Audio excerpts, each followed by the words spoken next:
Hi friends అందరికీ. ఇప్పుడైతే నేను లోడింగ్కి వచ్చాను అనమాట. ఇక్కడ ఉప్పల్ దగ్గర నుంచి మనకి ఇక్కడ కరీంనగర్ అయితే వెళ్ళాలి. ఇది ల్యాబ్ మెటీరియల్ అనమాట. చూపిస్తాను మీకు ఎలాంటి మెటీరియల్ వేసుకున్నా అనేది. మీకు చూసారు కదా,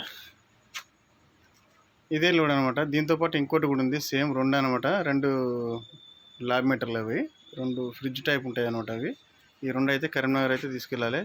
అప్పటిదప్పుడే ఫోన్ చేసారు బండి కావాలని చెప్పేసి. అర్జెంటుగా వచ్చేసాను అనమాట. ఇప్పుడు 8-12 అవుతుంది. ఇంకోటి అయితే ప్యాకింగ్ చేస్తారు, ఇంకోటి అయితే ఎక్కించారు. చూసారు కదా, ఆ రెండే తీసుకెళ్ళాలి కరీంనగర్కి అయితే. ఇప్పుడైతే లోపల ప్యాకింగ్ చేస్తారు. అది తీసుకురాగానే లోడ్ వేసుకొని పేపర్ల కోసం అయితే వెయిట్ చేయాలి. పేపర్లు అయితే ఒక హాఫ్ అన్ అవర్లో వస్తాయని చెప్పారు. పేపర్లు తీసుకొని రేపు పొద్దున, ఇప్పుడైతే బండి ఇంటికాడ పెట్టేసుకొని రేపు పొద్దున అయితే బయలుదేరాలి కరీంనగర్కు. ఓకే ఫ్రెండ్స్, రేపు పొద్దున అయితే అప్డేట్ ఇస్తాను రేపు పొద్దునకి. ఓకే మరి, బాయ్. మరి చూసిరా ఎట్లుంటుంది అంటే ఎప్పటిదప్పుడే, ఇప్పుడు బండి కావాలంటే ఇప్పుడే పెట్టేసేయాలి. అట్లా ఉంటుంది మనది కిరాయిలు అయితే. మనకు పుస్తకం మీద ఉన్నట్టే ఉంటుంది, ఒకరోజు టైం కూడా ఇయ్యరు. ఓకే ఫ్రెండ్స్, బాయ్ మరి.